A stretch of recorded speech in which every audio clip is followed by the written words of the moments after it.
നമസ്കാരം. ഈ ആഴ്ചയിലെ ന്യൂസ് പോഡ്കാസ്റ്റിലേക്ക് എല്ലാ ശ്രോതാക്കൾക്കും സ്വാഗതം. പതിപോലെ വാർത്തകളുമായി ഞാൻ മയ്യ. ആദ്യമായി പ്രധാന ഓസ്ട്രേലിയൻ വാർത്തകൾ.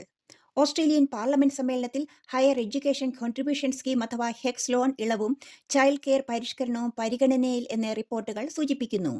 ബഹുഭൂരിപക്ഷത്തോടെ അധികാരത്തിലെത്തിയ ലേബർ സർക്കാരിന്റെ പാർലമെന്റ് സമ്മേളനത്തിലാണ് ഇത്തരത്തിലുള്ള നിരവധി ബില്ലുകൾ പരിഗണിക്കുന്നത്. ദേശീയ താൽപര്യമുള്ള വിഷയങ്ങളിൽ ലിബറൽ പാർട്ടിയും പിന്തുണ നൽകുമെന്നാണ് സൂചന. ഓസ്ട്രേലിയയിൽ മനുഷ്യാവകാശങ്ങൾക്ക് നേരെ ഭീഷണി വർദ്ധിക്കുന്നതായി മുന്നറിയിപ്പ്. ഇത് സംബന്ധിച്ച് നിരവധി അബോറിജിനൽ ടോറസ് സ്ട്രെയിറ്റ് ഐലൻഡർ ഉൾപ്പെടെയുള്ള ആദിമ ഗ്രൂപ്പുകൾ ഐക്യരാഷ്ട്ര സംഘടനയ്ക്ക് റിപ്പോർട്ട് നൽകിയിട്ടുണ്ട് എന്നാണ് അറിയുവാൻ കഴിയുന്നത്. പ്രവൃത്തി ദിനങ്ങൾ ആഴ്ചയിൽ 4 കുറയ്ക്കണമെന്നാവശ്യമായി ചില ഓസ്ട്രേലിയൻ യൂണിയനുകൾ രംഗത്ത്. ആരോഗ്യം മെച്ചപ്പെടുത്തുന്നതിനും ഉൽപാദനം കൂട്ടുന്നതിനും വേണ്ടി ഓസ്ട്രേലിയൻ ഗവൺമെന്റ് പ്രവൃത്തി ദിവസങ്ങൾ 4 ദിവസമായി കുറയ്ക്കുവാനുള്ള സർക്കാരിന്റെ അജണ്ട വന്നതിനെ പിന്താങ്ങിയാണ് ഈ നീക്കം. ഇതേക്കുറിച്ച് കൂടുതൽ ചർച്ചകൾക്ക് തയ്യാറാണെന്ന് ധനമന്ത്രിയും അറിയിക്കുന്നു. ഓസ്ട്രേലിയൻ തൊഴിലിടങ്ങളിൽ പ്രായത്തെ അടിസ്ഥാനമാക്കിയുള്ള വിവേചനം ഉയരുന്നു. പ്രായമായവർക്ക് നേരെയാണ് കൂടുതലായും വിവേചനം വർദ്ധിക്കുന്നത് എന്നാണ് റിക്രൂട്ട്മെന്റ് ഏജൻസികളിൽ നടത്തിയ പരിശോധനകളിൽ അറിയുവാൻ കഴിയുന്നത്. ഓസ്ട്രേലിയൻ ഹ്യൂമൻ റൈറ്റ്സ് കമ്മീഷനും ഹ്യൂമൻ റിസോഴ്സ് ഇൻസ്റ്റിറ്റ്യൂട്ടും ഇതേക്കുറിച്ച് പഠനം നടത്തിവരികയാണ്. 50 വയസ്സിന് മേൽ പ്രായമുള്ളവർക്ക് നേരെയാണ് ഈ വിവേചനം കൂടുതലും എന്നാണ് അറിയുവാൻ കഴിയുന്നത്. ഓസ്ട്രേലിയൻ സംസ്ഥാനങ്ങളിൽ വിവിധ ഇടങ്ങളിൽ വിശ്വാസികൾ പൂർവികരുടെ സ്മരണയിൽ കർക്കിടകവാവ് ബലിതർപ്പണം നടത്തി. നിരവധി ഹിന്ദു സംഘടനകൾ ഇതിനുവേണ്ടി ഭക്തി ആദരവുകളോടെ നേതൃത്വം നൽകിയിരുന്നു. ലോക വാർത്തകൾ.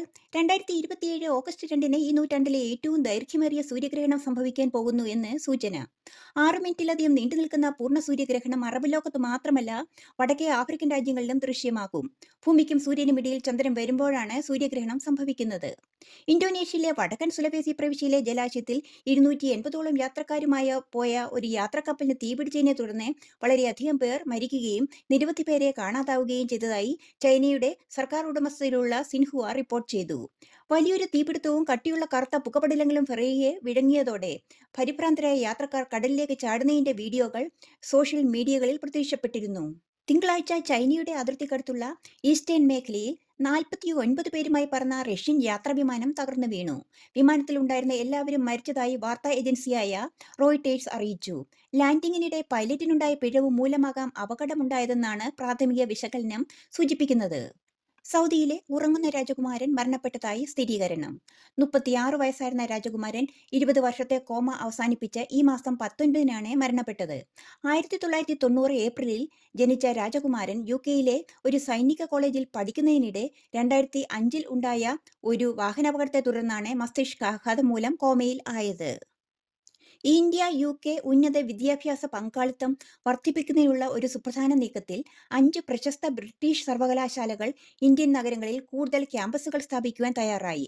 പ്രധാനമന്ത്രി നരേന്ദ്രമോദിയുടെ ലണ്ടൻ സന്ദർശന വേളയിലും UK-യിലെ പ്രമുഖ വിദ്യാഭ്യാസ നയതന്ത്ര വ്യക്തികളുമായുള്ള കൂടിക്കാഴ്ചകളിലും ആഗോള വിദ്യാഭ്യാസ കേന്ദ്രമായി മാറുവാനുള്ള ഇന്ത്യയുടെ അഭിലാഷം ഇന്ത്യൻ പ്രധാനമന്ത്രി ആവർത്തിച്ച് ഉറപ്പിച്ചു. ഒപ്പം ഇന്ത്യയും UK-യും ഒരു പ്രധാന നാഴികക്കല്ലായ സ്വതന്ത്ര വ്യാപാര കരാറിലും ഒപ്പുവെച്ചു. ഇന്ത്യൻ കേന്ദ്രതല വാർത്തകൾ.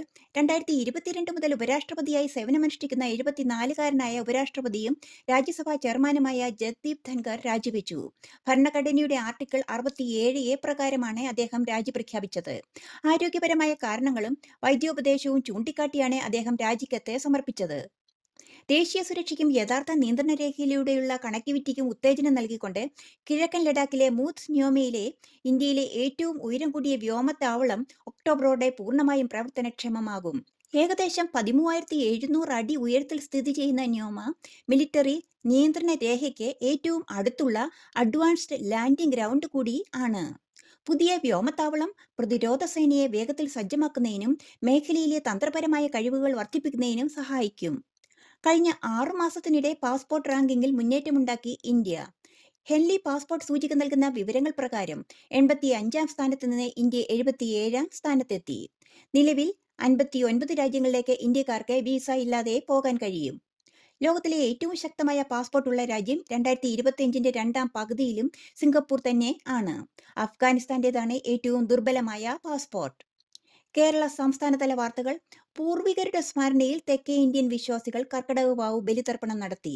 വിവിധ ബലിതർപ്പണ കേന്ദ്രങ്ങളിൽ പിതൃതർപ്പണത്തിനായി വിപുലമായ സജ്ജീകരണങ്ങളാണ് ഒരുക്കിയിരുന്നത്. കേരളത്തിൽ മഴ തുടരുന്നതിനാൽ ബലിക്കടവുകളിൽ പ്രത്യേക സുരക്ഷാ ക്രമീകരണങ്ങളും ഒരുക്കിയിരുന്നു.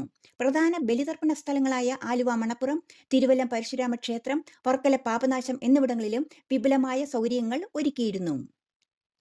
കേരള മുൻ മുഖ്യമന്ത്രിയും മുതിർന്ന CPM നേതാവുമായ ശ്രീ VS അച്യുതാനന്ദന് വിട. AKG സെന്ററിൽ പൊതുദർശനത്തിന് എത്തിച്ച ഭൗതിക ശരീരത്തെ VSന്റെ പ്രവർത്തകർ എന്നും ചേർത്ത് വിളിച്ച കണ്ണേ കരളെ VS എന്ന മുദ്രാവാക്യത്തോടെയാണ് യാത്രയാക്കിയത്. AKG പഠന കേന്ദ്രത്തിൽ തങ്ങളുടെ പ്രിയ നേതാവിന് വിട നൽകാൻ ആയിരങ്ങളാണ് എത്തിച്ചേർന്നത്. AKG സെന്റർ മുതൽ വേലിക്കകത്ത് വീട് വരെ പ്രവർത്തകർ ആംബുലൻസിനെ അനുഗമിച്ച് അന്ത്യാഭിവാദ്യങ്ങൾ അർപ്പിച്ചു. പ്രിയ നേതാവിന്റെ വിയോഗത്തിന്റെ ആദരവായി സംസ്ഥാനത്ത് അന്നേ ദിനം പൊതു അവധിയും 3 ദിവസത്തേക്ക് ദുഃഖാചരണവും പ്രഖ്യാപിച്ചിരുന്നു. കായിക വാർത്തകൾ. 2025 ഏഷ്യാകപ്പിൽ ഇന്ത്യയും പാകിസ്ഥാനും ഒരേ ഗ്രൂപ്പിലേക്ക് വരുവാൻ സാധ്യതയുണ്ടെന്ന് സൂചന. പഹൽഗാമിലെ ഭീകരാക്രമണത്തെ തുടർന്ന് അനിശ്ചിതത്വത്തിലായിരുന്ന, ഏറെ പ്രതീക്ഷയോടെ കാത്തിരിക്കുന്ന കോണ്ടിനെന്റൽ T20 ടൂർണമെന്റിനുള്ള എല്ലാ തടസ്സങ്ങളും ഇപ്പോൾ നീങ്ങിയിരിക്കുന്നു എന്നാണ് ധാക്കയിൽ നടന്ന ഏഷ്യൻ ക്രിക്കറ്റ് കൗൺസിൽ വാർഷിക പൊതുയോഗത്തിൽ ഉണ്ടായ അറിയിപ്പ്. 8 ടീമുകളുള്ള ഏഷ്യാകപ്പിന്റെ ആതിഥേയത്വ അവകാശം BCCIക്കാണ് ഉള്ളത്. അമേരിക്കൻ ഗുസ്തി താരം ഹൾക്ക് ഹോഗൻ അഥവാ ടെറി ജിൻ ബോലിയ ഫ്ലോറിഡയിലെ തന്റെ വീട്ടിൽ ഹൃദയാഘാതത്തെ തുടർന്ന് അന്തരിച്ചു. ക്ലിയർ വാട്ടറിലെ വസതിയിൽ നിന്നും അദ്ദേഹത്തെ ആംബുലൻസിൽ ആശുപത്രിയിൽ എത്തിച്ചുവെങ്കിലും മരണത്തിന് കീഴടങ്ങുകയായിരുന്നു എന്നാണ് റിപ്പോർട്ട്.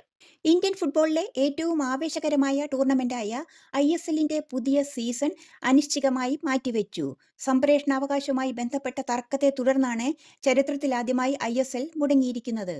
നിങ്ങൾ ഇപ്പോൾ കേട്ടത് ഈ ആഴ്ചയിലെ പ്രധാന മലയാളം ന്യൂസ് പോഡ്കാസ്റ്റ്. വാർത്തകൾ എഴുതി വായിച്ചത് ഓസ്ട്രേലിയയിൽ നിന്നും മയ്യ.